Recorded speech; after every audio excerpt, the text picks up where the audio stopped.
What's up, y'all? Real quick video today. Had to pull the engine out of the Camo car. So now that we have the engine back out, I'm gonna go ahead and install the harness. I'm gonna bend the heater core lines out the way a little bit. We're gonna move them up and over just to give us some more clearance for that coil pack that goes over there. We'll go ahead and take the old gauges out that they had in the car for oil pressure and all the stuff that the Dakota Digital is going to replace. We'll get the Dakota Digital cable run through that hole. We'll get the new throttle cable. This is the stock throttle cable. We'll get that out of there. We'll get the new one in, and just get everything kind of prepped. When I had the engine and transmission in before, that was really just to test fit to see where the accessory is going to line up as far as the ABS. Still back and forth about doing that job. The correct tool that I need to do it correctly, a couple dollars. So, you know, going back and forth. So for now, I'm just going to show you guys how I basically just drop the current performance harness in. Really nice harness. You know, like I said, I sent it to them to change the change it from a 4L60 to an 80, and we got it back, I mean, in about a week. And then we changed it to Multec injectors from the EV1s. And like I said, dealing with them, when you first start dealing with them, you know, I'm a very long time customer. I have ordered tons of harnesses. So of course I'm going to get stuff a little faster. You know, the service I'm getting is going to be a little bit different. But when I first started with them, the first couple of harnesses I ordered, I did wait quite some time, almost 3 months. But you got to imagine, they're building these things from scratch. I mean, all these wires are brand new. So it's not like, so you only send them the Impala stuff. So the only wires they reuse are the ones from the original LT1 harness. All your LS stuff is brand new. So I've personally never had an issue with any of their harnesses. Customer services, you know, from what I understand now, the owner, he's doing all the customer service stuff. He's lost some people, you know, so, you know, he's trying to get back everything together. But, you know, once I do get somebody, they're really good. So I'm gonna go ahead and get this thing put in here, get it run through the firewall, get the bulkhead connector bolted down. We'll get it connected on the inside and kind of go from there.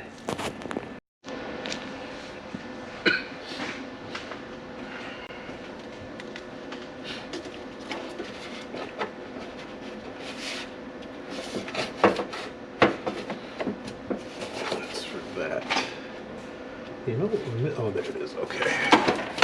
All right. So first thing we got to do, get this thing kind of laid out. Okay, so this is what I'm looking for here. So because this is a 94 and we're now switching to an OBD2, we got our OBD2 connector that needs to be fished inside, and then this is your tack signal. If you get a 95 or a 94 harness, they will include the tack signal from the PCM here. So we'll run this straight into our Dakota Digital, makes it really easy. And then we'll attach this under the dash. Actually, we can actually hide this because the Dakota Digital has a module that's going to connect to this. So we can actually tuck all this away, which is really cool. But actually, no, we want to make it so we can tune. So actually, no, we won't. We'll put it in the stock location.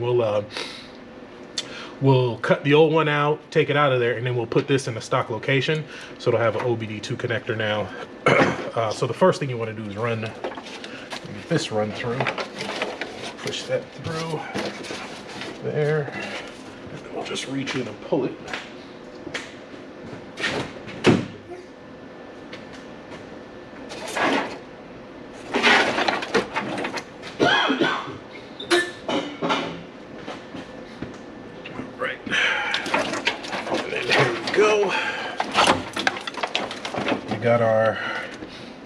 This is our main power source.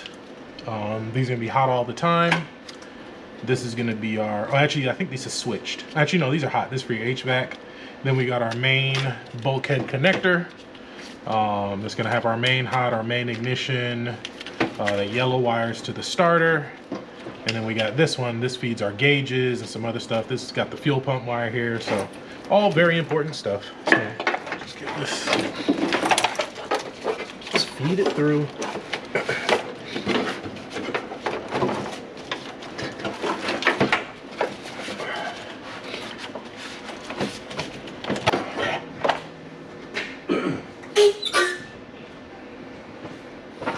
I mean, this harness could definitely be installed with the engine in it. Just makes it a little easier with all this stuff out the way to route it and get everything where it needs to be.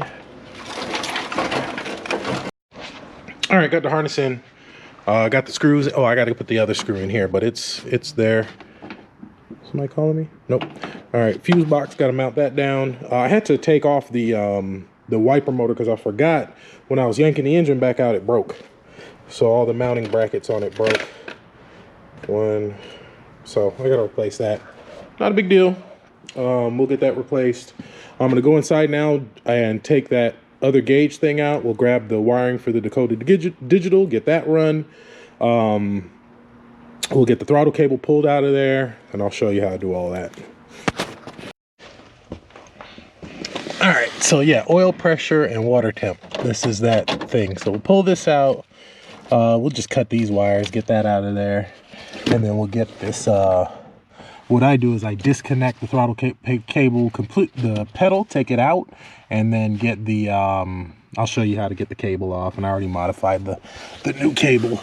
And then we got to deal with that mess over there. It's some type of audio stuff. I'm going to contact the customer and see if he wants what's that's for, if it's something that's supposed to be in there or if it's just junk. So if it's just junk, then we can just eliminate all that, make it easy. I know we don't need this because the Dakota Digital is going to take care of all this. And wherever these wires are run for these, that's giving these the signals, we'll use that same wire for the oil pressure. That's the only signal we'll have to run manually for the Dakota Digital. We'll use the bin module, and that'll grab all the other metrics from the computer. So it'll grab the speedometer, the oil, the water temp, the speed, the tach we'll get directly from that wire that we ran over there, and it'll be pretty easy.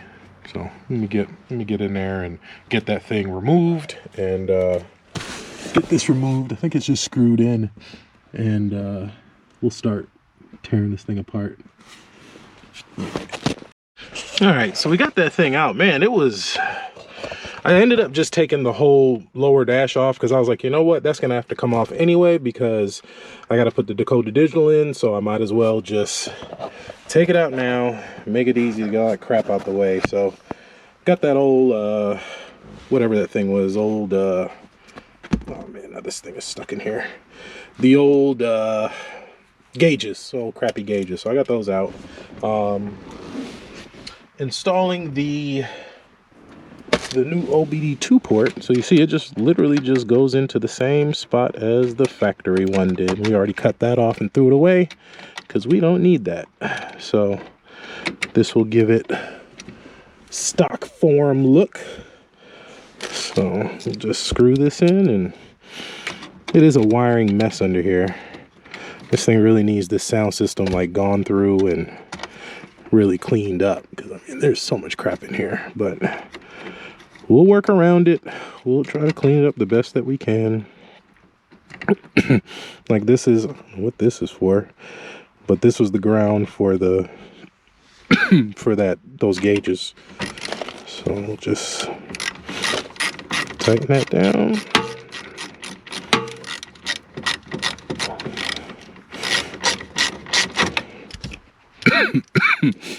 Jeez.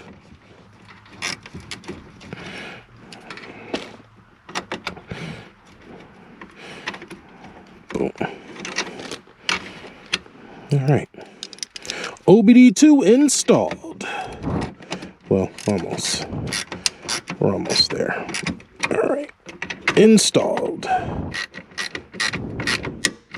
Boom. All right. And we'll coil that up, clean that up. This is our tach wire here. We'll run this to the Dakota Digital.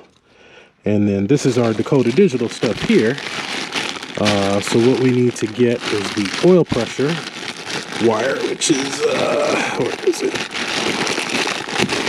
And I'm not going to do a whole install on that because you guys have seen me install Dakota Digital before. I got 3 videos on it. So this is the Dakota Digital wire. We'll run it from the firewall in, since this is the plug that goes on the back of the engine. So we'll run these inside. It'll run under here. And really good friend of mine, he does steering column repair. here in Atlanta, and his name is Scott Birch. So if you're in the Atlanta area, you need something with your steering column rebuilt or wiring or anything like that, he's the go-to guy. I did a swap on another car for a customer, and the customer's having issues, something with the key.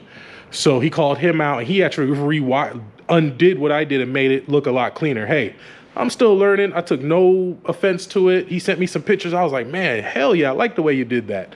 So when I do this one, I'll put it in a video and show you what he does differently. Basically, he puts the Dakota Digital module box and the BIM module where the old VATS box was, and it's like on the kick panel up above. It's really cool, really neat out the way. I'm actually going to redo my car that way.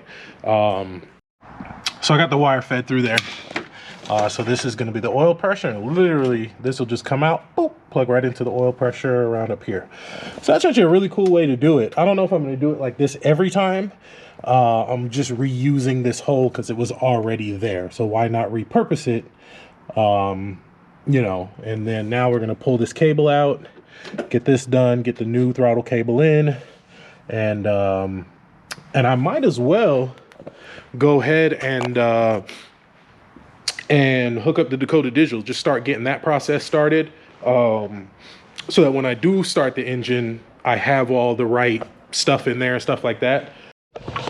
All right, so kind of put the Dakota Digital on pause because I forgot this car doesn't have any power. So once I get the harness all hooked up and put the battery in, then I can go in and test the wires, because I like to test, even though I've done this so many times, I like to test each function as I go. So once I get the turn signals hooked up, I like to make sure they work. I like to make sure the high beams work. So I'll get everything in place, and then we'll do all the hookups at the end, because I got to take this thing apart and you know, cut all the wires and stuff. So right now we're gonna deal with this throttle cable. So let's see if I can get you guys up under here. All right, so you see this is the it's a little tight in here, but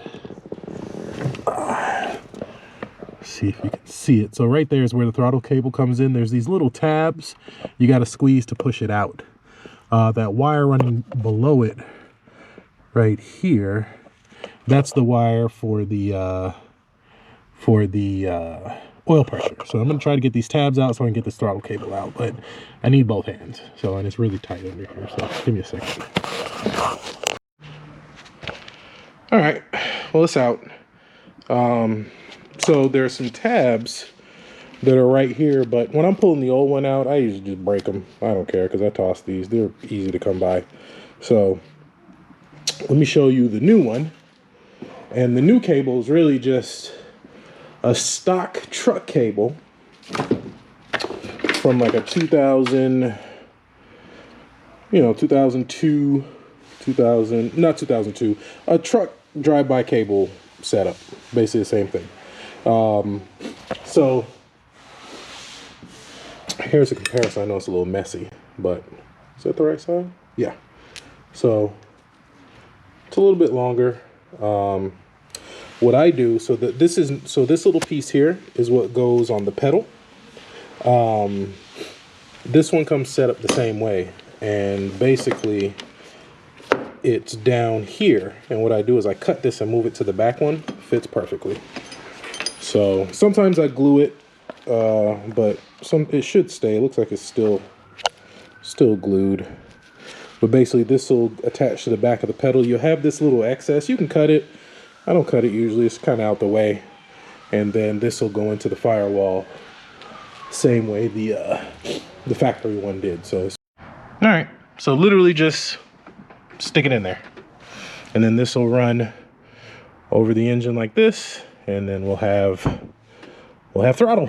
So let me go attach it to the pedal and put the pedal back in place, and we'll see how this goes. All right, so where is it? There it is. It's kind of tight under here. I really want to show you guys, but it's tight. So let's see if maybe we can. I'm just gonna set the camera up, and if you can see it, great. If not, well, I tried. Trying to get it good. Let's put it over here. fuck it. I'll show you after. Take my word for it, it's in there. So pedals in, pedals in, throttle cables hooked up. So all that's good to go. So I think what I'm gonna do now is actually drop the engine back in and just start wiring stuff up and installing stuff and just getting some type of progress on this thing. So drop the engine in, we'll get the intake mounted, get all that stuff done and go from there. I'm kind of hungry, I need to eat something. So I'm gonna eat first, then I'm gonna do that. I promise I was trying to bring y'all as much footage as possible of me putting this thing together, but the GoPro is just acting absolutely stupid. I'm still waiting to see if it's gonna do the same thing. It does this thing where I'll charge the battery, it'll say it has 100% or 90% or whatever, and then after 2 minutes, it'll say low battery and shut off. So it's done it to me like 3 times, and I got mad and I stopped filming. So it's the next day, so we'll see what happens. So tell you what I got done yesterday. We got a water pump on, crank pulley on, valve covers are on, painted, mounted. The intake's just sitting on there, but I did assemble it. We got the injectors in, we got the crossover line in. What I'm gonna do now, I have to pull that back off. It's not bolted down, it's just sitting there. I gotta pull it off and I gotta put these grommets in the valley cover for the knock sensors. So these things here, these are little knock sensor grommets. These go in the bottom of the valley cover. I actually have a valley cover in there already, but these at Advance are like $14 a piece. I was like, it's insane, but I can get this whole thing for $37. So I was like, well, I'll have an extra valley cover if I need it, rather than just these two and nothing else. So this is all I needed. So once we get these installed, we'll put the grommets in, we'll put the knock sensors in. I still need to get a map sensor and then run all the vacuum lines for the intake. Once I get all that done, I can actually bolt the intake down. Once the intake is bolted down, we can start on putting the accessories back together. And just, you know, just plug along. We got to put a coolant temp sensor in it. We got to put a map sensor. I think it's got a crank sensor already. And just start, you know, slowly getting everything. The transmission's still not in it. I have to go pick that up later on today. But like I said, I can still do that. I can still do everything up here without the transmission in it. That way, when the transmission does come, it's really just a matter of just putting it in there and getting it done. So we'll start running the hoses for the heater core. We'll start getting the brackets painted. We're going to paint those red. On the coil brackets, we'll paint those red. We'll get those mounted with the coils. And I think I'm going to use, I actually got an extra set of 6.2 coils that I might use on this car. Yeah, I got a set of 6.2 coils. I got a set of Gen 3 coils. I got a whole bunch of coils and stuff around here. The coils that came on this engine were Gen 3, but we'll see. Because then I got red spark plug wires. We'll get the headers put back in. Well, no, we're not going to put the headers in. Oh, you know what? I could put the headers in. Because I don't have to take the headers off to pull the transmission. But it would make it easier. So I may not put the headers in.